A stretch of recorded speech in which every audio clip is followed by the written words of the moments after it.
فاتحہ۔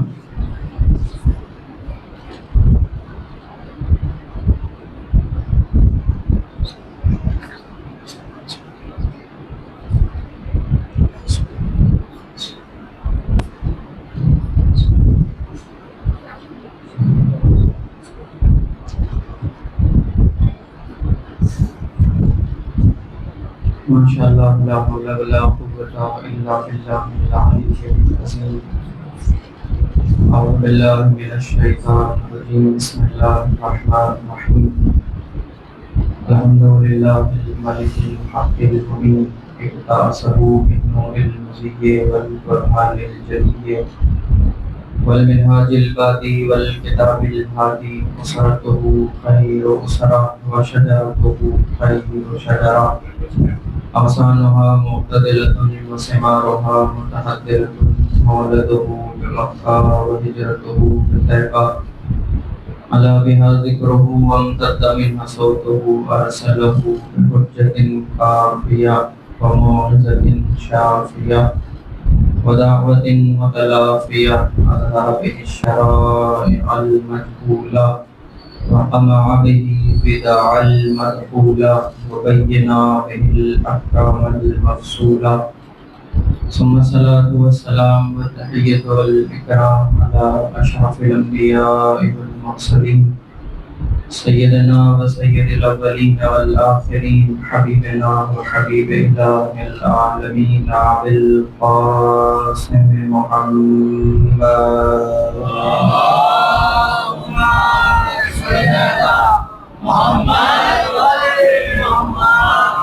وعلى أهل بيته الطيبين الطاهرين المعصومين المظلومين المنتخبين المنتجبين الهداة المهديين، واللعنة الدائمة الباقية على أعداء الدين أجمعين من ليلنا هذا إلى قيام يوم الدين، آمين يا رب العالمين۔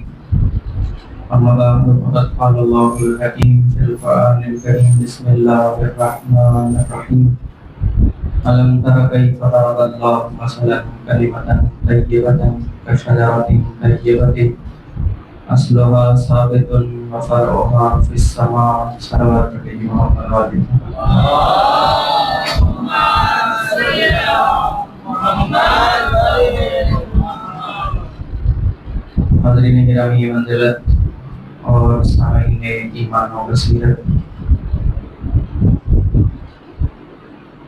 قرآن مقدس کی یہ آیے واقعی ہدایات جسے میں نے مطلع سخن میں تلاوت کرنے کا شرف حاصل کیا، سورہ مبارکہ ابراہیم کی آیت نمبر 24 ہے۔ خداوند متعال نے اس مبارک آیت میں ایک پاکیزہ خاندان اور شجرے کا تذکرہ فرمایا ہے۔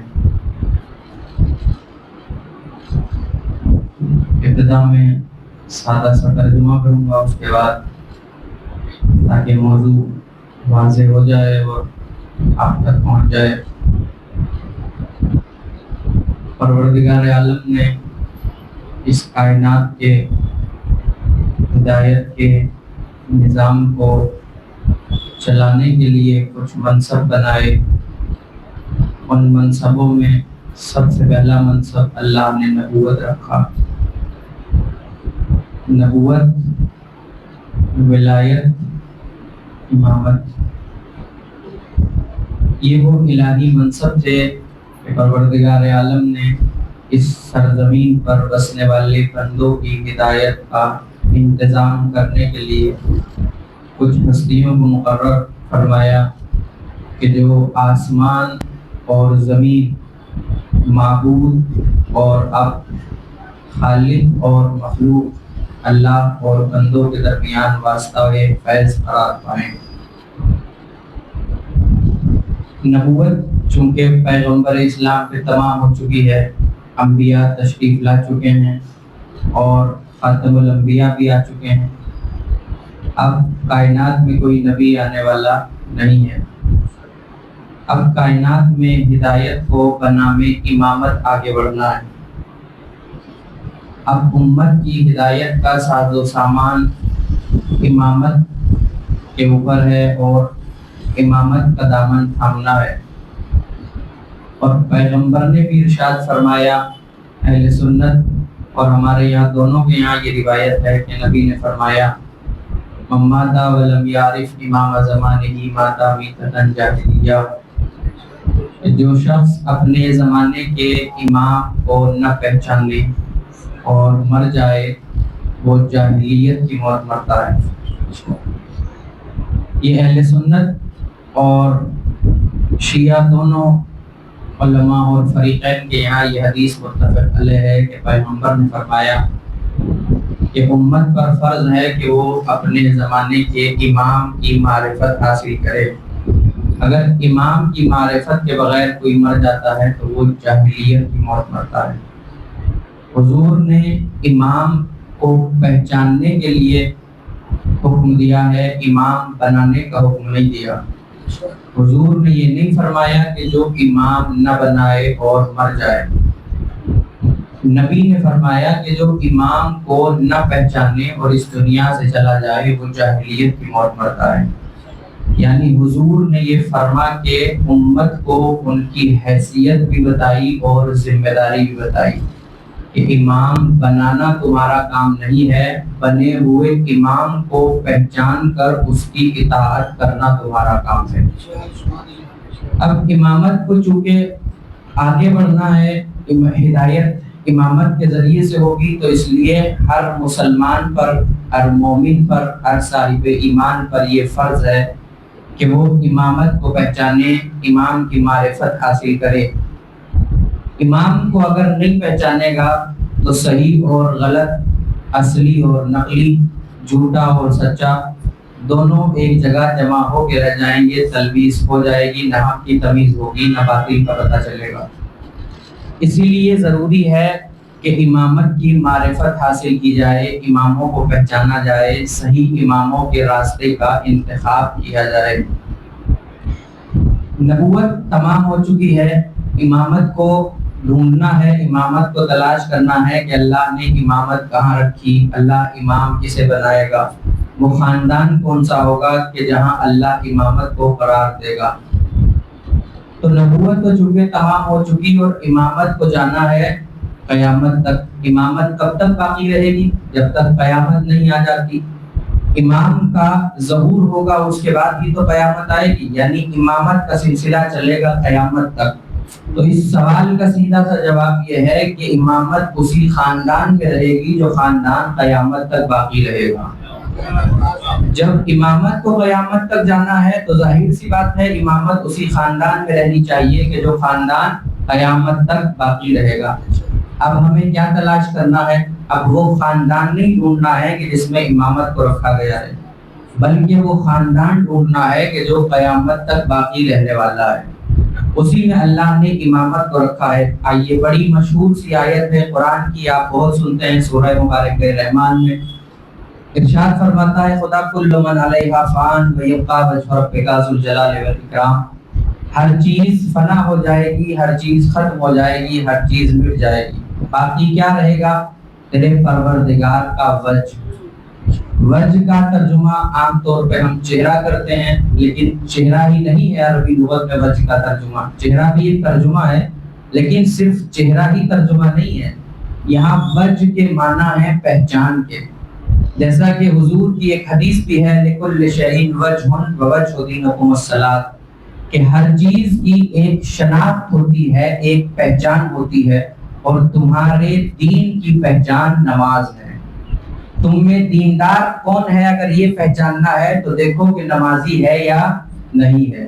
تو وجہ کے معنی عربی میں پہچان بھی ہوتے ہیں۔ اللہ نے کیا کہا؟ ہر چیز فنا ہو جائے گی، تیرے رب کا وجہ باقی رہے گا۔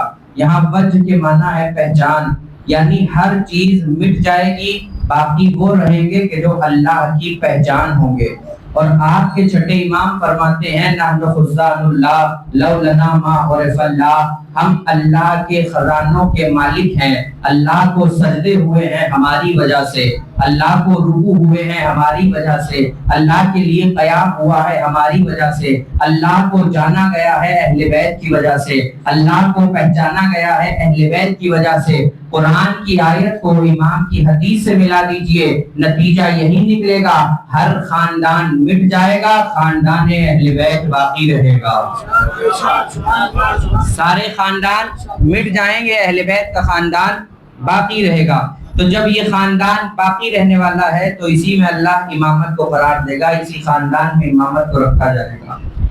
امامت جو اللہ نے عہدہ بنایا، جیسا کہ میں نے ابھی عرض کیا کہ اللہ کے بنائے ہوئے عہدوں میں نبوت ہے، رسالت ہے، خلافت ہے، ولایت ہے اور امامت ہے۔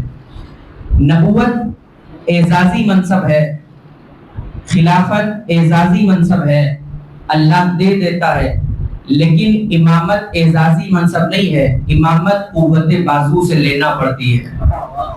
اللہ نبوت دے دیتا ہے، اللہ رسالت دے دیتا ہے، اللہ خلافت دے دیتا ہے، لیکن امامت قوت بازو سے لینا پڑتی ہے۔ اور اس پہ قرآن کی آیت دلالت کرتی ہے۔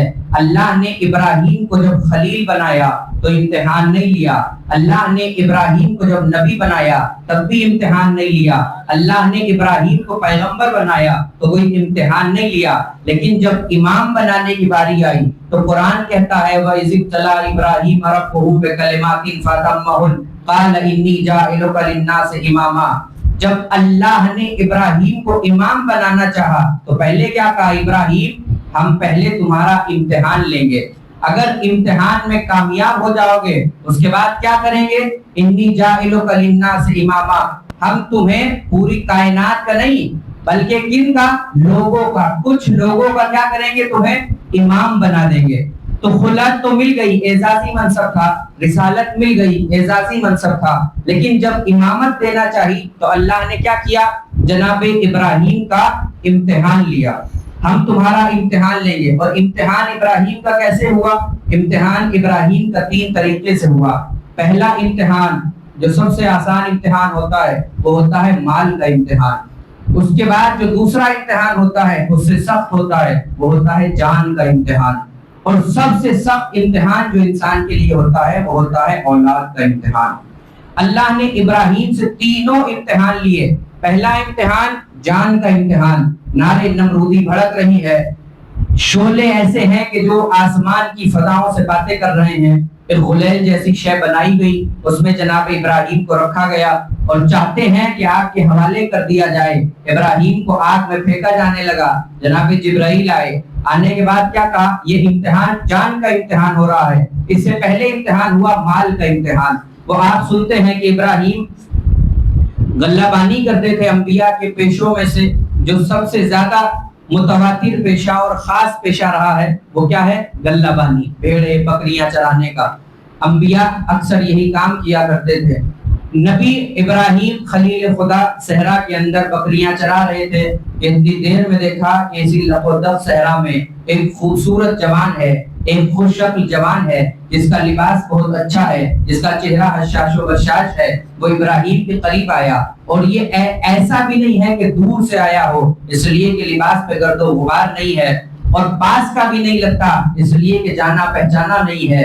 آیا اور آنے کے بعد کیا کہا؟ سبوح قدوس ربنا ورب الملائکۃ والروح، پاک و پاکیزہ ہے وہ پروردگار کہ جو روح الامین کا مالک ہے۔ یہ تسبیح سنی، جناب ابراہیم کے قدم رکے، آئے اس کے قریب اور کہا کہ اے بھائی، تو نے کتنے اچھے انداز میں میرے پروردگار کی حمد و ثنا کی ہے، تو نے کتنے خوبصورت انداز میں میرے رب کو یاد کیا ہے۔ ایسا کر، یہ آتے جانور تو لے لے، مجھے ایک بار اور یہ تسبیح سنا دے۔ پھر کہا اس جوان نے سبوح قدوس ربنا ورب الملائکۃ والروح۔ جناب ابراہیم نے کہا اے بھائی، تو کتنے اچھے انداز میں میرے رب کو یاد کر رہا ہے، ایسا لگ رہا ہے جب تو میرے رب کی تسبیح پڑھتا ہے تو کائنات کا ذرہ ذرہ تیرے ساتھ رب کی ثنا میں مشغول ہو جاتا ہے، فضاؤں سے بھی تسبیح و تحلیل کی آوازیں آنے لگتی ہیں۔ ایسا کر، تو یہ ساری بھیڑیں لے لے اور مجھے ایک بار اور میرے پروردگار کی تسبیح سنا دے۔ اس جوان نے پھر کہا سبوح قدوس ربنا ورب الملائکۃ والروح. جناب ابراہیم نے کہا اب یہ ساری بھیڑیں تیری ہو گئی, اب ایسا کر تجھے ان کی دیکھ بھال کے لیے ایک آدمی کی بھی ضرورت ہوگی, ایسا کر میں تیرے ساتھ رہتا ہوں, مجھے اپنی غلامی میں لے لے, ایک بار اور مجھے میرے پروردگار کا نام سنا دے. اس جوان نے پھر کہا سبوح قدوس ربنا ورب الملائکۃ والروح. جناب ابراہیم اب اس کے ساتھ ساتھ چل دیے. اتنی دیر میں یہ جوان کہتا ہے کہ اے ابراہیم یہ جانور بھی تم رکھو, ہمیں تمہاری غلامی بھی نہیں چاہیے. کہا آپ کون ہے؟ کہا میں فرشتہ ہوں اللہ کا. کس لیے آئے تھے؟ ابراہیم اللہ چاہتا تھا کہ تمہارا امتحان لے. جاؤ میرے بندے کا امتحان لو, میرے خلیل کا امتحان لو, دیکھو کہ اسے اپنا مال زیادہ پیارا ہے یا میرا نام زیادہ پیارا ہے. اے ابراہیم تم اس امتحان میں کامیاب ہو گئے. یہ امتحان ابراہیم کا پہلا امتحان تھا. دوسرا امتحان اس سے سخت امتحان آیا. وہ کیا تھا؟ وہ بتوں کو توڑنے کا امتحان. جب اللہ نے بہت ساری صفات جناب ابراہیم کی قرآن میں ذکر کی گئی ہیں, ان میں سے ایک صفت جناب ابراہیم کی بت شکن ہے. ابراہیم کیا ہے؟ ما کان من المشرکین. ایک لمحے کے لیے جسے شرک چھو کے نہ گزرے اسے ابراہیم کہتے ہیں. ابراہیم بت شکن ہے. وہ واقعہ آپ کا سنا ہوا ہے. عید کا دن آیا تو ابراہیم نے کیا کیا؟ شہر کے سارے وہ جو بتکدہ بنا ہوا تھا جہاں بت رکھے ہوئے تھے وہاں چلے گئے اور سارے بتوں کو گرا دیا. جب ابراہیم نے سارے بتوں کو گرا دیا, جب وہ لوگ باہر گئے ہوئے تھے عید منانے کے لیے, اب جو پلٹ کے آئے تو کیا دیکھا کہ کسی خدا کا گلا کٹا ہوا ہے, کسی کا ہاتھ ٹوٹا ہوا ہے, کسی کا پیر ٹوٹا ہوا ہے. یہ آئے, ان میں افراتفری مچ گئی. یہ کس نے کیا؟ ہمارے خداؤں کو کس نے توڑا؟ ہمارے خداؤں کو کس نے پھوڑا؟ ان کا یہ حال کس نے کیا؟ قاتل کو تلاش کرو, ان کو توڑنے والے کو, ان کی توہین کرنے والوں کو پکڑو. میں کہوں گا کہ پہلے اپنے خداؤں کا غسل و کفن تو کر لو, پہلے انہیں دفنا تو لو, اس کے بعد جانا اس کی تلاش میں کہ جس نے ان کا یہ حشر کیا ہے. مگر نہیں, نہ انہوں نے خداؤں کو دفنایا, نہ ان کا غسل و کفن کیا. یہاں سے ایک بات تو پتا چل گئی کہ کفر کا مزاج یہ ہوتا ہے جسے مانتا ہے اس کے جنازے میں شرکت نہیں کرتا. انہوں نے کہا کہ ڈھونڈو اسے جس نے یہ کیا ہے. اب لوگ چلے جناب ابراہیم کی تلاش میں. جناب ابراہیم کے وہ مہمان بنے, وہ پورا واقعہ آپ نے سنا ہوا ہوگا. جناب ابراہیم کو پکڑ لیا گیا, تب انہیں آگ میں ڈالا جائے گا. جناب ابراہیم کو آگ کے حوالے کیا جانے لگا. ایک بہت بڑا انبار جلایا گیا ایندھن کا اور حلاؤ جلایا گیا, اس میں جناب ابراہیم کو ڈالا جانے لگا. اتنی دیر میں جبرائیل نازل ہوئے اور کہا اے ابراہیم کیا مدد چاہتے ہو؟ ابراہیم کون ہے؟ خلیل خدا, شیخ الانبیاء. ابراہیم کیا مدد چاہتے ہو؟ جناب ابراہیم نے کہا نہیں جبرائیل, آج مجھے مدد نہیں چاہیے, بلکہ آج تو میں اتنا مجبور ہوں کہ اپنے لیے دعا بھی نہیں کر سکتا. کہا وہ کیوں؟ کہ اس لیے کہ اگر میں یہ دعا کروں کہ پروردگار مجھے بچا لے اور خدا چاہتا ہو کہ میں جل جاؤں تو یہ میرے پروردگار کی مرضی کے خلاف ہوگا, اور اگر میں یہ دعا کروں کہ پروردگار مجھے جلا دے اور خدا یہ چاہتا ہو کہ نمرود کے مقابلے میں اپنی طاقت دکھائے تو یہ بھی اس کی مرضی کے خلاف ہوگا. اب تو میں اپنی تقدیر کا فیصلہ اپنے خدا پہ چھوڑتا ہوں. بچانا چاہتا ہے بچا لے, جلانا چاہتا ہے جلا دے. یہ جناب ابراہیم نے کلمات کہے, آگ کے حوالے کیا گیا. آگ کیا ہو گئی؟ گلزار ہو گئی. جناب ابراہیم اس امتحان میں بھی کامیاب ہو گئے. اگلا جو امتحان ہے وہ بڑا سخت امتحان ہے, اور وہ امتحان ہے اولاد کا امتحان. اور انسان اپنی جان دے کے اولاد کی جان بچاتا ہے. یہ امتحان بڑا سخت ہوتا ہے. ابراہیم کو 80 سال کے بعد, ایک عمر کو پہنچنے کے بعد اللہ نے ایک بیٹا دیا, اسماعیل. بیٹے سے بہت محبت کرتے تھے. خواب میں دیکھا کہ اپنے بیٹے کو ذبح کر رہے ہیں. پھر آ کے اپنے بیٹے سے کیا کہا؟ یا بنیا انی ارا فی المنام اذبحک, میں مسلسل یہ خواب دیکھ رہا ہوں کہ میں تمہیں ذبح کر رہا ہوں. باپ بیٹے کی گفتگو ملاحظہ کیجئے. میں مسلسل یہ خواب دیکھ رہا ہوں کہ میں تمہیں ذبح کر رہا ہوں. جناب اسماعیل کو کیا کہنا چاہیے تھا کہ بابا آپ نے خواب میں کیا دیکھا؟ مگر جناب اسماعیل نے کیا کہا؟ ستجدونی انشاءاللہ من الصابرین, افعل ما تؤمر. اے بابا آپ وہ کیجئے جو آپ کو خدا کی طرف سے حکم ملا ہے. ابراہیم کہہ رہے ہیں کہ میں خواب دیکھ رہا ہوں اور اسماعیل کیا کہہ رہے ہیں؟ آپ اس حکم پر عمل کیجئے، مجھے انشاءاللہ صبر کرنے والوں میں پائیں گے۔ یہ اسماعیل اور ابراہیم کی گفتگو نہیں ہے، یہ ایک باپ بیٹے کی گفتگو نہیں ہے، بلکہ یہ نبی کی گفتگو ہے۔ خواب، جناب ابراہیم نے یہی تو کہا کہ میں خواب دیکھ رہا ہوں، مگر اسماعیل نے کیا کہا؟ بابا آپ حکم پر عمل کیجئے۔ یعنی اسماعیل جانتے تھے کہ نبی کا خواب نہیں ہوتا، بلکہ حکم خدا ہوتا ہے۔ نبی کا خواب نہیں ہوتا۔ خواب تو ہم میں سے بھی نہ جانے کتنے لوگ دیکھتے ہیں۔ اگر میں ہی خواب دیکھنے لگوں کہ میں اپنے بھائی کا گلا کاٹ رہا ہوں اور صبح کو اٹھوں، چھری نکالوں اور اپنے بھائی کا گلا کاٹ دوں تو کیا ہوگا؟ 302 کے جرم میں اندر ہو جاؤں گا یا نہیں؟ دنیا میں جیل کاٹنی پڑے گی، آخرت میں جہنم میں جانا پڑے گا۔ عدالت میں پیش ہو جائیں، کہیں کہ کیوں مار دیا بھائی کو؟ میں کہہ دوں کہ میں نے تو خواب دیکھا تھا، اپنے بھائی کا گلا کاٹ دیا، تو وہ کہیں گے نہیں کیا آپ پاگل ہو گئے ہیں؟ آپ نے خواب دیکھا اور کسی دوسرے کی جان لے لی، اس کا مطلب یہ ہے کہ ہم اپنے خواب پہ عمل کریں تو قاتل کہلائیں، نبی اپنے خواب پہ عمل نہ کرے تو نبوت چلی جائے۔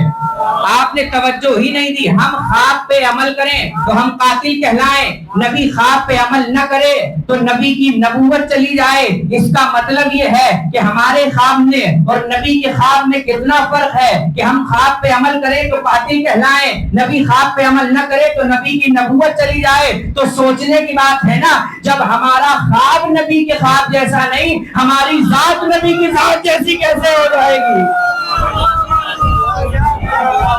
ابراہیم نے خواب دیکھا، اپنے بیٹے سے کہا کہ میں تمہیں ذبح کر رہا ہوں۔ بیٹے نے کیا کہا؟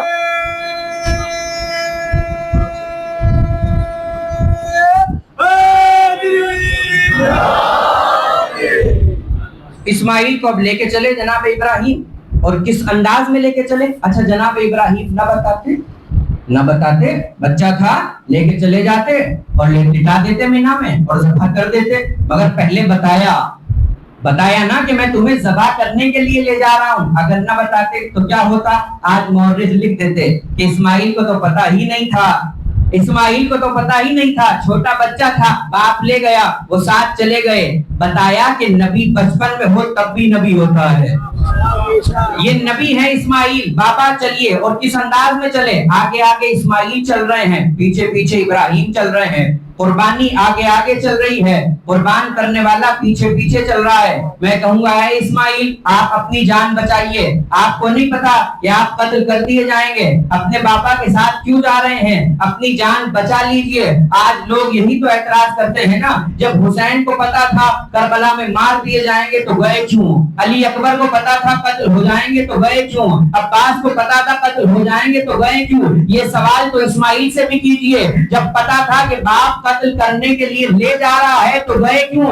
اسماعیل جواب دیں گے تم نہیں سمجھے، قربانی قبول ہونے کا نام ہے، جان بچانے کا نام نہیں ہے۔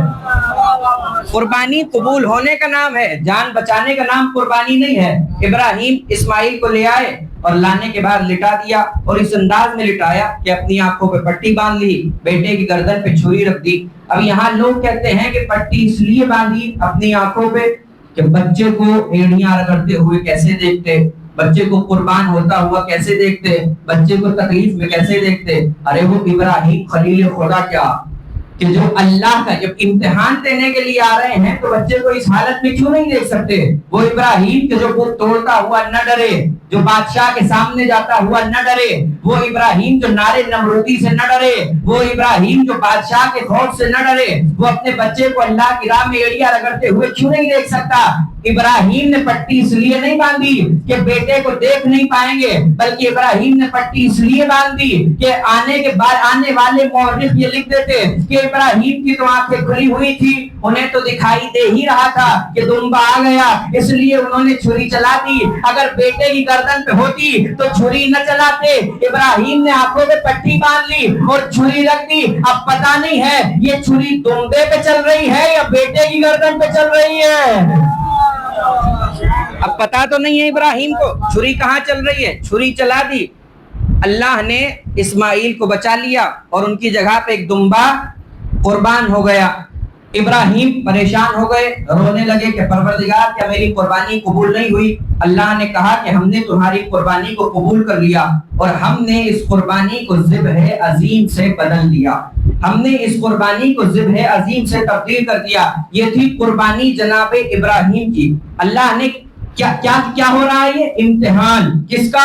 ابراہیم کا. مگر کیسا امتحان ہے؟ پہلے مال کا امتحان ہوا. اللہ نے مال لیا واپس کر دیا نا. مال لیا تو نہیں. اللہ نے کیا کہا؟ جبرائیل کے ذریعے سے جبرائیل نے تسبیح سنائی، مال لیا، پھر اس کے بعد واپس کر دیا. اس کے بعد باری آئی جان کے امتحان کی. اللہ نے کیا ابراہیم کی جان لے لی؟ نہیں. نارے نمرودی کو گلزار بنا دیا. اس کے بعد بیٹے کا امتحان ہو رہا تھا تو کیا وہاں اللہ نے بیٹے کی جان لے لی؟ نہیں. اسماعیل کی بھی جان اللہ نے بچا دی. اللہ نے امتحان تو ضرور لیا لیکن نہ ابراہیم کا مال لیا، نہ ابراہیم کی اولاد کو لیا، نہ ابراہیم کی جان کو لیا. لیکن جو امتحان حسین ابن علی نے دیا ہے، اللہ نے حسین کی جان بھی قبول کی، اللہ نے حسین کا مال بھی قبول کیا، اللہ نے حسین کی اولاد بھی لی. حسین اور ابراہیم دونوں منزل امتحان میں تھے. ابراہیم بھی امتحان دے رہے تھے اور حسین بھی امتحان دے رہے تھے، مگر دونوں کے امتحان میں بہت بڑا فرق ہے. ہمارے گھروں میں بھی عام طور پہ میں ایک مثال سے بات سمجھاؤں گا. یہ ہوتا ہے نا کہ جب چھوٹا بچہ ہوتا ہے، اگر وہ کوئی چیز لیے ہوئے ہوتا ہے تو بڑا اس سے طلب کرتا ہے. چاکلیٹ لے رہا ہے تو مجھے بھی دے دو، چچا ہیں ابا ہیں لے لی مجھے بھی دو. بچے نے دے دی تو ابا کیا کرتے ہیں؟ کھا لیتے ہیں، اس کو کھا لیتے ہیں، واپس کر دیتے ہیں نا. لی اور اس کے بعد پھر بچے کو واپس کر دی. لیکن جب یہی بچہ بڑا ہو جاتا ہے، باپ بوڑھا ہو جاتا ہے، ابا 60 سال کے ہو گئے، لڑکا 35 سال کا ہو گیا، اب یہ جوتے لاتا ہے تو ابا رکھ لیتے ہیں، یہ کپڑے لاتا ہے تو ابا رکھ لیتے ہیں، یہ سامان لاتا ہے کھانے کا تو ابا رکھ لیتے ہیں. اب واپس نہیں کرتے. بچپن میں واپس کر دیتے ہیں مگر جب یہ جوان ہو جاتا ہے تب واپس نہیں کرتے.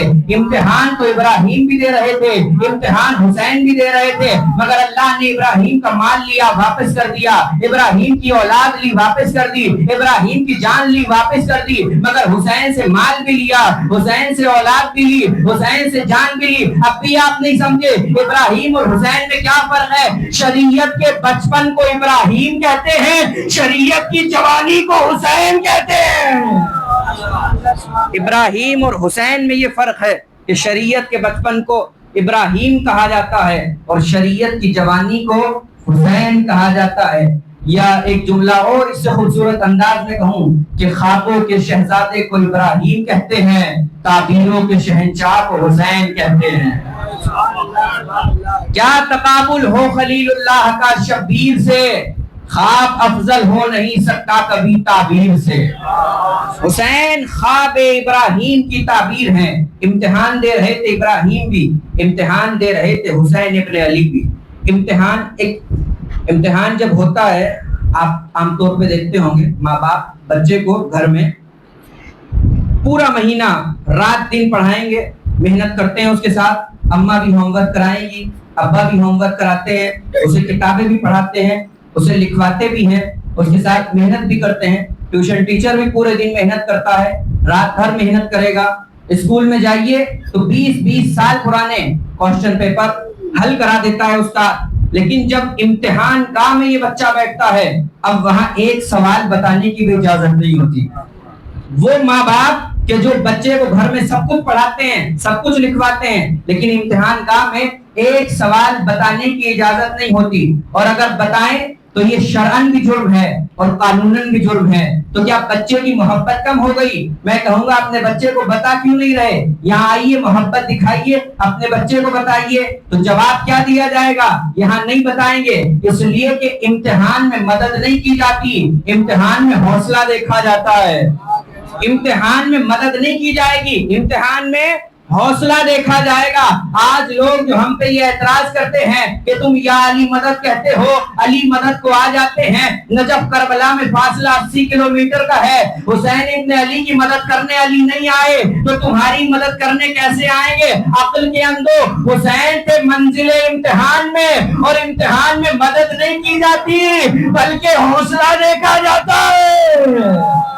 ایک صلوات پڑھیے محمد و آل محمد کے نام.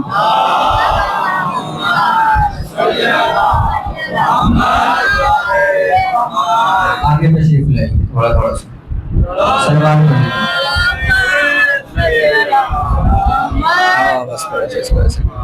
ایک اور صلوات پڑھ لیجیے محمد.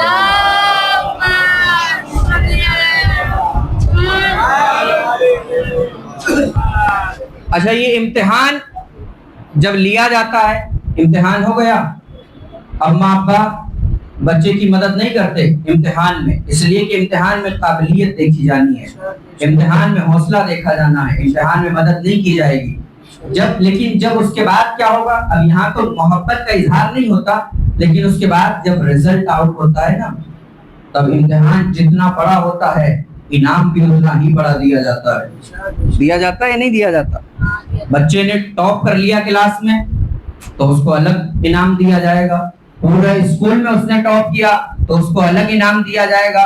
کوئی امتحان ایسا ہو کہ جو پورے ملک میں ایک امتحان ہو رہا ہو اور اس میں کسی شہر کا کوئی بچہ پاس آ جائے تو پھر کیا ہوگا، سارے شہر والے خوش ہو جائیں گے، سارے رشتہ دار خوش ہو جائیں گے، ہمارا بھتیجا ہے جو اس امتحان میں پاس آیا ہے، ہمارا بیٹا ہے جو اس امتحان میں پاس آیا ہے۔ اور اگر ساری دنیا میں کوئی ایک امتحان ہو رہا ہو اور اس میں کسی ایک ملک کا بچہ پاس آ جائے تو اب کیا ہوگا، اب انعام اس کو حکومت دیتی ہے، جتنا بڑا امتحان ہوتا ہے اتنا ہی بڑا انعام دیا جاتا ہے۔ ایسا ہی ہوتا ہے نا، اگر کوئی بہت بڑا امتحان ہوگا تو اب کون انعام دے گا؟ حکومت انعام دیتی ہے کہ یہ سڑک تمہارے نام کر دیں گے، یہ بلڈنگ تمہارے نام کر دیں گے، یہ پارک تمہارے نام سے بنوا دیں گے، یہ گاڑی تمہیں دے دیں گے، اتنا پیسہ تمہیں دے دیں گے، یہ سب کچھ تمہیں دے دیا جائے گا۔ کیوں؟ اس لیے کہ امتحان جتنا بڑا ہوگا اس کا انعام بھی اتنا ہی بڑا ہوگا۔ اپنے آپ کو سنبھال لیجئے گا، جو جملہ کہنے جا رہا ہوں، اس پوری کائنات کے اندر سب سے بڑا امتحان دیا ہے حسین ابن علی نے۔ حسین سے پہلے ایسا امتحان نہ کسی نے دیا تھا، نہ حسین کے بعد کوئی دے گا۔ ہو سکتا ہے قتل حسین کے بعد کربلا میں آواز گونجی ہو، اے حسین ابن علی تم امتحان میں کامیاب ہو گئے، اب انعام یہ ہے کہ قیامت تک خدائی تو ہماری ہوگی، اختیار حسین کا ہوگا۔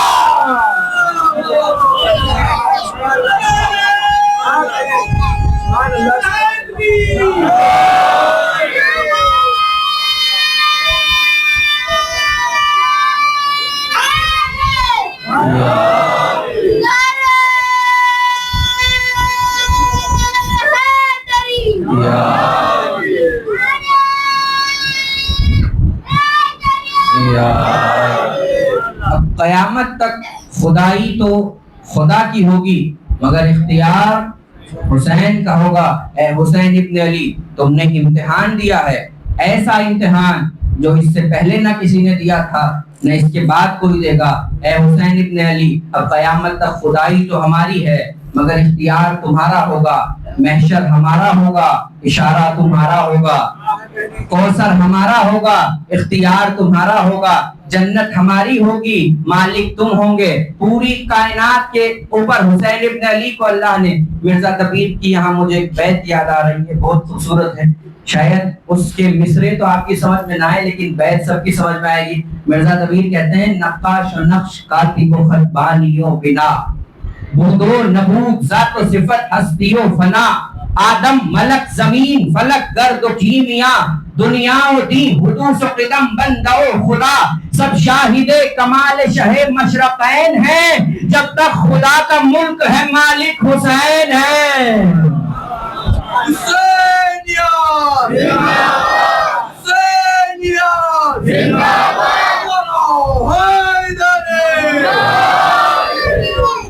حسین ابن علی نے امتحان دیا، ایسا امتحان کسی نے نہیں دیا تھا، حسین ابن علی امتحان میں کامیاب ہو گئے۔ لیکن آج کچھ کج فکر لوگ، کچھ متعصب افراد یہ نظریہ پیش کرتے ہیں کربلا کے متعلق کہ حسین ابن علی باطنی طور پر جیت گئے لیکن ظاہری اعتبار سے تو یزید جیت گیا۔ وہ ٹھیک ہے حسین شہید اعظم ہو گئے، حسین فاتح کربلا کہلائے، حسین اللہ کے حقیقی بندے بن گئے، لیکن ظاہری اعتبار سے تو یزید جیت گیا، اس لیے کہ یزید زندہ رہا، حسین مار دیے گئے، حسین کو قتل کر دیا گیا تو حسین مر گئے، حسین ظاہری اعتبار سے شکست کھا گئے۔ یہ نظریہ آج کل کچھ متعصب لوگوں کی طرف سے پیش کیا جا رہا ہے کہ حسین ابن علی کربلا کے میدان میں باطنی جنگ تو جیت گئے کہ وہ شہید اعظم بن گئے، لیکن ظاہری اعتبار سے تو یزید جیت گیا، حسین کو قتل کر دیا گیا اور یزید اور اس کے لشکر والے زندہ رہے۔ یہ نظریہ آج پیش کیا جا رہا ہے۔ اچھا، امام حسین اور یزید میں سب سے پہلے تو آپ یہ سوچئے کہ جھگڑا کس بات کا ہے۔ حسین اور یزید میں جب اختلاف ہوتا ہے دو لوگوں کے درمیان، دو پارٹیز میں، دو گروہ میں، تو کسی ایک بنیاد پہ، ایک بیس پہ تو ہوتا ہے، کسی ایک وجہ سے۔ وہ وجہ کیا ہے حسین اور یزید کے اختلاف کی؟ وہ وجہ ہے بیعت۔ یزید بیعت مانگ رہا تھا، حسین بیعت دے نہیں رہے تھے۔ بیعت کہتے ہیں عربی میں بیچنے کو، یعنی یزید کچھ خریدنا چاہتا تھا اور حسین اسے بیچنا نہیں چاہتے تھے۔ خریدتا کون ہے؟ جس کے پاس مال نہیں ہوتا وہی تو خریدتا ہے نا۔ یزید چاہتا تھا کہ کچھ خریدے اور حسین اسے بیچنا نہیں چاہتے تھے۔ یزید کیا خریدنا چاہتا تھا؟ یزید حسین سے کہہ رہا تھا، حسین ہمیں آدم کا علم بیچو، ہمیں نوح کا تقوی بیچو، ہمیں ابراہیم کی خلت بیچو، ہمیں موسیٰ کی ہیبت بیچو، ہمیں محمد کا کمال بیچو۔ اور ابراہیم نے کہا اور حسین نے کہا کہ ہم تمہیں کچھ نہیں دیں گے۔ یہ اختلاف حسین اور یزید کے درمیان تھا۔ وہ کیسا اختلاف تھا؟ بیعت کا اختلاف۔ کس بنیاد پہ اختلاف ہے؟ بیعت کی بنیاد پہ۔ یزید بیعت مانگ رہا ہے، حسین بیعت دے نہیں رہے۔ اور لوگوں نے کیا کہا کہ حسین ابن علی باطنی اعتبار سے تو جیت گئے، معنوی اعتبار سے جیت گئے، لیکن ظاہری اعتبار سے یزید جیت گیا، اس لیے کہ حسین قتل کر دیے گئے، حسین مار دیے گئے اور یزید زندہ رہا۔ یہ آج نظریہ پیش کیا جا رہا ہے، مگر آپ مجھے انصاف سے بتائیے، جو تاریخ پڑھنے والے لوگ ہیں، جو علم رکھنے والے لوگ ہیں، جو جانکار افراد ہیں، دنیا کے کسی بھی قانون میں، دنیا کے کسی بھی ملک کے آئین میں، دنیا کے کسی بھی سرزمین کی کانسٹیٹیوشن میں، کسی بھی آئین میں مر جانا ہار کی علامت نہیں ہوتی اور زندہ رہنا جیت کی علامت نہیں ہوتی۔ کسی بھی قانون میں، چاہے کسی بھی ملک کا قانون ہو، وہاں مر جانا ہار جانے کی علامت نہیں ہے اور زندہ رہنا جیت جانے کی علامت نہیں ہے۔ لوگوں نے کیا نظریہ پیش کیا کہ حسین چونکہ مر گئے اس لیے وہ ظاہری اعتبار سے شکست کھا گئے۔ میں ایک مثال سے سمجھاؤں تاکہ ہمارے بچوں کے اور جوانوں کے سب کے ذہن میں آ جائے کہ کائنات کے کسی بھی ملک میں مر جانا ہار جانا نہیں ہوتا اور زندہ رہنا جیت جانا نہیں ہوتا۔ مثلا میں مثال دوں کہ میرا خود اپنا ذاتی، اور یہ صرف مثال ہے، کچھ اور مت سمجھیے گا۔ مثلا میرا اپنے وطن کے اندر کسی سے کسی زمین کے اوپر، کسی پلاٹ کے اوپر کوئی اختلاف ہو جائے اور ہمارے مخالف جن سے اختلاف ہے وہ کورٹ پہنچ جائیں، لوکل کورٹ پہنچ جائیں، ہم بھی جائیں، ہمارے وکیل اپنی دلیلیں دیں، ان کے وکیل اپنی دلیلیں دیں، فیصلہ ہمارے حق میں ہو جائے۔ لوکل کورٹ میں ہم جیت گئے، مخالفین نے جا کے ہائی کورٹ میں اپیل دائر کر دی، وہاں مقدمہ پہنچا، وہاں بھی ہم جیت گئے۔ اب جب لوگوں کو پتا چلا، گھر والوں کو، کہ مولانا جیت گئے ہیں، زمین ہمیں مل جائے گی، گھر میں تو خوشی کا ماحول ہو گیا، جشن کا سما ہو گیا، کھانے پکائے جانے لگے، ہم اترے تو استقبال کیا جانے لگا، دوستوں نے گلے لگایا، مولانا آپ تو مقدمہ جیت گئے، ہائی کورٹ نے فیصلہ دے دیا ہے کہ آپ جیت گئے ہیں۔ اتنی دیر میں ہم ابھی پہنچے تھے، ہمارے مخالفین اب پہنچ گئے سپریم کورٹ، وہاں سے پتا چلا کہ وہ سپریم کورٹ چلے گئے ہیں۔ ہمارے دوستوں سے کہا ہم نے کہ ہمیں سپریم کورٹ جانا ہے، انہوں نے کہا کیوں؟ کہا اس لیے کہ ہمارے مخالف سپریم کورٹ پہنچ گئے ہیں۔ انہوں نے کہا مولانا آپ وہاں جا کے کیا کریں گے؟ آپ تو ہائی کورٹ سے جیت چکے ہیں، آپ تو فاتح ہیں، آپ تو جیتے ہوئے کہلائیں گے۔ میں کیا کہوں گا کہ آپ بے وقوف ہیں، اگر سپریم کورٹ میں ہار گئے تو لوکل کورٹ رکھا رہ جائے گا، اگر سپریم کورٹ میں ہار گئے تو ہائی کورٹ کا مقدمہ رکھا رہ جائے گا۔ اب بھی آپ نہیں سمجھے کربلا کی لڑائی اتنی اہم کیوں ہے اسلام کے لیے؟ یہ خندق کی لڑائی لوکل کورٹ ہے، یہ بدر کی لڑائی لوکل کورٹ ہے، یہ خیبر کی لڑائی لوکل کورٹ ہے، کربلا اسلام کا سپریم کورٹ ہے۔ حق اور باطل کی فائنل لڑائی کا نام ہے کربلا۔ اگر اسلام یہاں ہار جاتا تو پھر اسلام پسپا ہو جاتا اور اسلام کبھی بھی سر اٹھانے کے قابل نہ رہتا۔ اگر کربلا میں اسلام کو ہرا دیا جاتا، یہ فائنل لڑائی تھی اسلام کی۔ اب ہم سپریم کورٹ پہنچ گئے، ہمارے مخالف تو پہنچے ہوئے ہی تھے۔ میں آپ کو کیا بتا رہا ہوں کہ مر جانا کسی بھی قانون میں ہار جانے کی علامت نہیں ہوتا اور زندہ رہنا کسی بھی قانون میں جیت جانے کی علامت نہیں ہوتا۔ ہم کورٹ میں پہنچ گئے، سپریم کورٹ میں، مخالفین نے بھی دلیلیں دی، ان کے وکیلوں نے اپنے ثبوت دکھائے، اپنے گواہ پیش کیے. وہی کام ہمارے وکیلوں نے کیا، انہوں نے ثبوت دکھائے، گواہ پیش کیے. جج صاحب نے فیصلہ سنا دیا اتفاق سے ہمارے حق میں. جب فیصلہ ہو گیا، ہم فیصلہ سننے کے بعد نکلنے لگے کہ یہ پراپرٹی آپ کی ہے. ہم باہر نکلنے لگے، مخالفین سے وہاں ملاقات ہو گئی. انہوں نے دیکھا تو کہا تو کچھ نہیں. انہوں نے کیا کیا، اپنی جیب سے ایک ریوالور نکالا اور ہماری کنپٹی میں لگایا اور 2-3 فائر کر دیے. ہم وہیں پہ ڈھیر ہو گئے. اب کیا ہوگا، جیسے ہی یہ معرکہ پیش آئے گا، اب پورے ملک کے نیوز چینل کیا ہوں گے، ساری خبریں روک دیں گے. اب ایک ہی نیوز چلائی جائے گی، سارا میڈیا پہنچ جائے گا، چاہے الیکٹرونک میڈیا ہو، چاہے پرنٹ میڈیا ہو، چاہے سوشل میڈیا ہو. ایک ہی خبر چلائی جائے گی، اسے مار دیا گیا، وہ مارا گیا، اسے مار دیا گیا، اسے قتل کر دیا گیا، وہ مارا گیا. لوگ سوال کریں گے کون مارا گیا، تو میڈیا جواب دے گا جو جیت گیا تھا وہ مارا گیا، جو جیت گیا تھا وہ مارا گیا. کس نے مارا؟ جو ہار گیا تھا اس نے مارا، جو ہار گیا تھا اس نے مارا.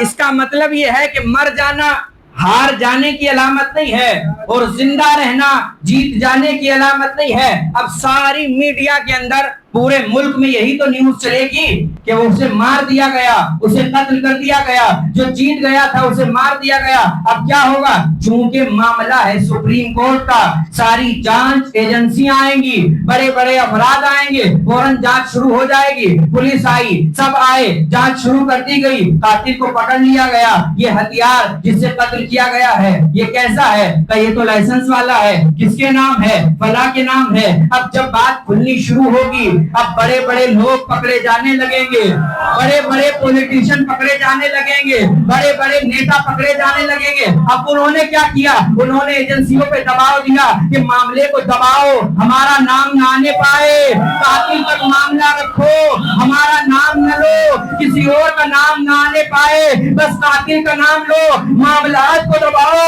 اب بھی میرے جوانوں آپ نہیں سمجھے، یہ 1400 سال سے عزاداری پہ فتوے نہیں ہے، معاملات کو دبایا جا رہا ہے.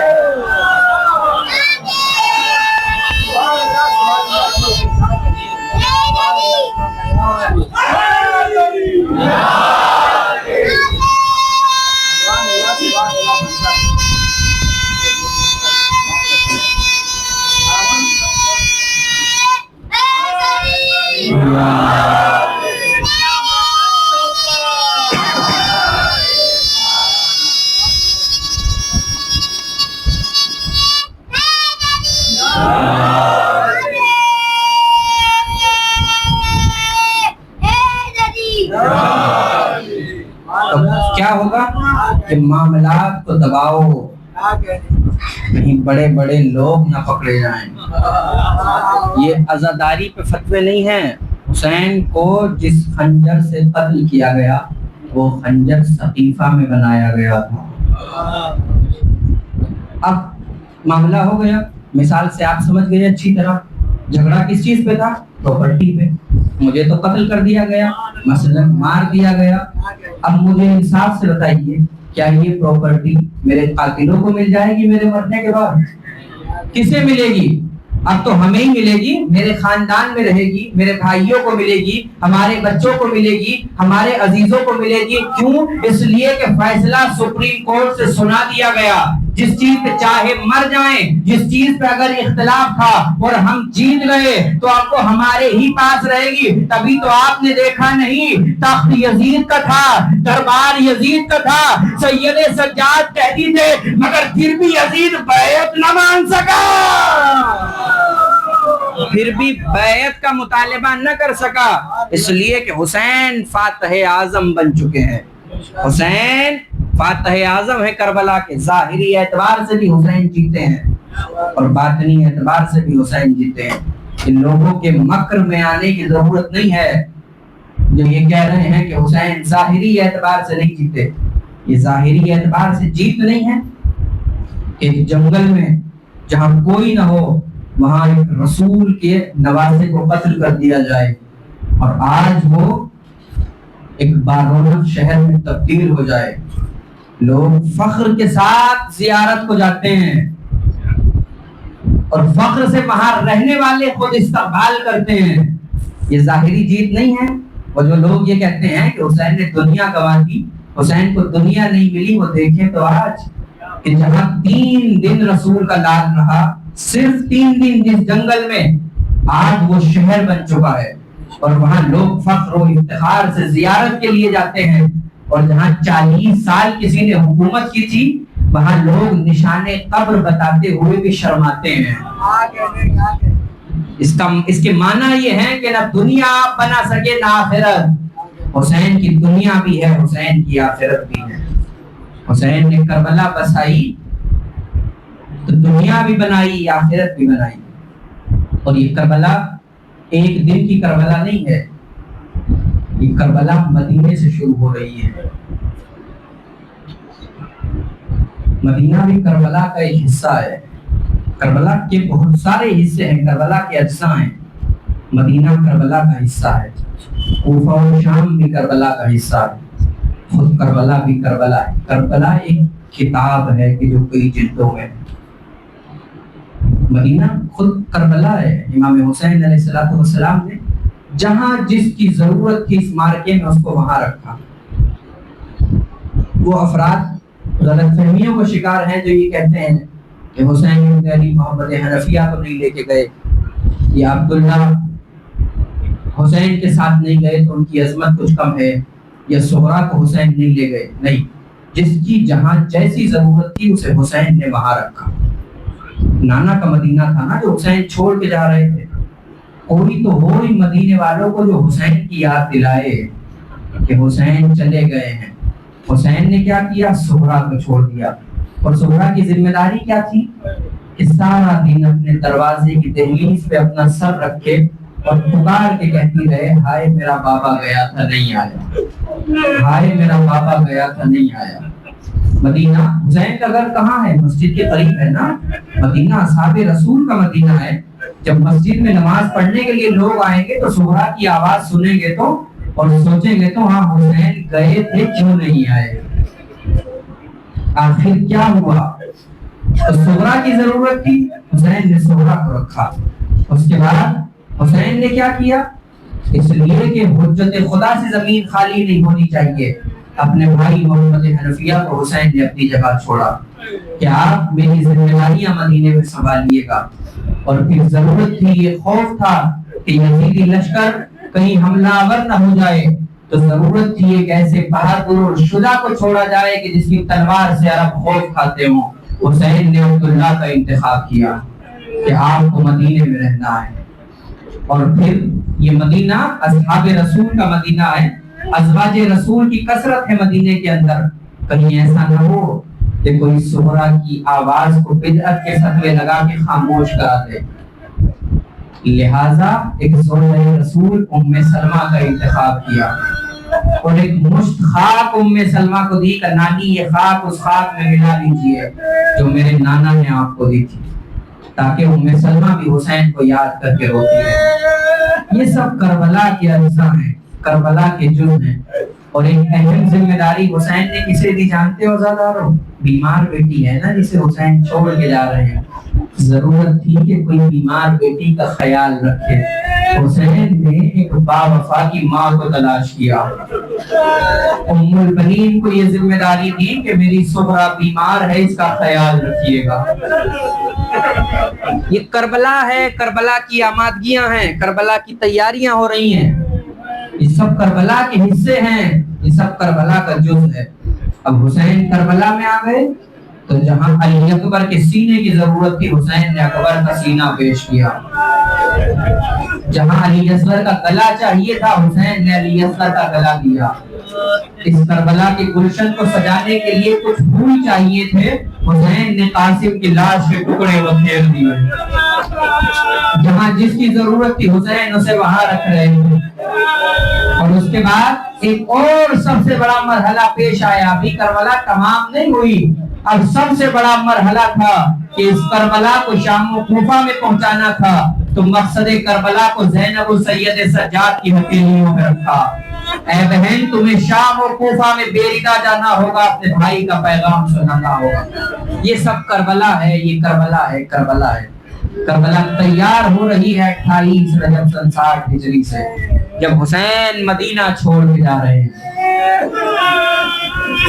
تو محرم کے مسائل قرود کربلا کے میں انشاءاللہ دن میں عرض کروں گا۔ ابھی میں چاہتا ہوں کہ آپ تھوڑی دیر کے لیے وفات ہو جائیں اور اپنی آنکھوں سے اشک بہائیں۔ یہ آنسو بہت بڑی نعمت ہے عزیزانو، یہ آنسو بہت بڑی نعمت ہے۔ اگر آنسو آئے تو اللہ کی بارگاہ میں شکریہ ادا کیجیے، اگر آنسو نہ آئے تو خدا کی بارگاہ میں استغفار کیجیے۔ آنسو بہت بڑی نعمت ہے۔ کیا ہوا؟ حسین مدینہ چھوڑ رہے ہیں، مدینہ چھوڑ کے جا رہے ہیں حسین ابن علی۔ مدینہ چھوڑ کے جانے کی تکلیف ایک طرف اور صغرا کو اکیلے چھوڑ کے جانے کی تکلیف ایک طرف۔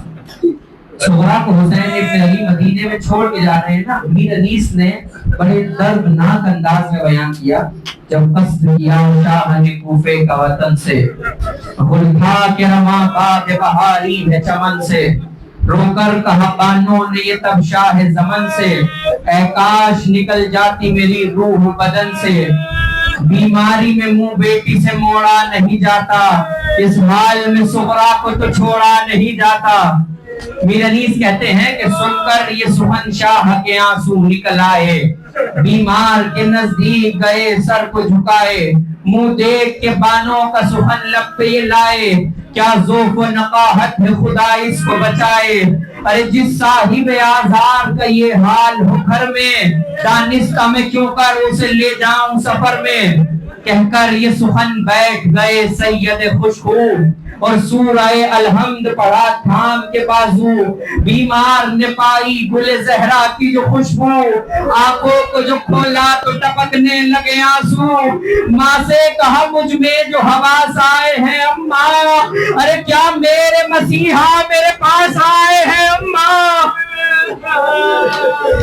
ماں نے کہا ہاں ہاں وہی آئے ہیں میری جان، جو کہنا ہے کہہ لو کہ یہاں اور ہے ساما، وہ دیکھو کھڑے روتے ہیں وہاں سید ذیشان، صغرا نے کہا ان کی محبت کے میں قربان، ارے یہ کون سا ساما ہے جو یوں روتے ہیں بابا، ارے کھل کر کہو کہ مجھ سے جدا ہوتے ہیں بابا۔ یہ گھر کا سب اسباب گیا کس لیے باہر، میر انیس کہتے ہیں یہ گھر کا سب اسباب گیا، صغرا کا جو درد میر انیس نے لکھا ہے کوئی لکھ نہیں سکتا، یہ گھر کا صغرا کہتی ہے اپنی ماں سے کہ یہ گھر کا سب اسباب گیا کس لیے باہر، تکیہ ہے نہ مسند فرزند پیمبر، دالان سے کیا ہو گیا کہ ہمارا اصغر، اجڑا ہوا لوگوں نظر آتا ہے مجھے گھر، اجڑا ہوا لوگوں نظر آتا ہے مجھے گھر، اجڑا ہوا لوگوں نظر آتا ہے مجھے گھر، اور صغرا کہتی ہے کہ وہ کون سا ساما ہے جو یوں روتے ہیں بابا، ارے کھل کر کہو کیا مجھ سے جدا ہوتے ہیں بابا، میں نے سارا مرثیہ چھوڑ دیا۔ اس کے بعد صغرا نے سب ایک ایک کی منتیں کی، میر انیس کہتے ہیں آخر میں تڑپ جائیں گے یہ بیت سننے کے بعد، میر انیس کہتے ہیں آخر میں صغرا نے اپنے بابا سے کہا وہ بات نہ ہوگی کہ پریشان ہو مادر، ہر صبح میں پی لوں گی دوا آپ بنا کر، دن بھر میری گودی میں رہیں گے علی اصغر، ارے لونی ہوں سکینہ کی نہ سمجھو مجھے دختر، میں یہ نہیں کہتی کہ ہماری میں بٹھا دو بابا مجھے فضا کی سواری میں،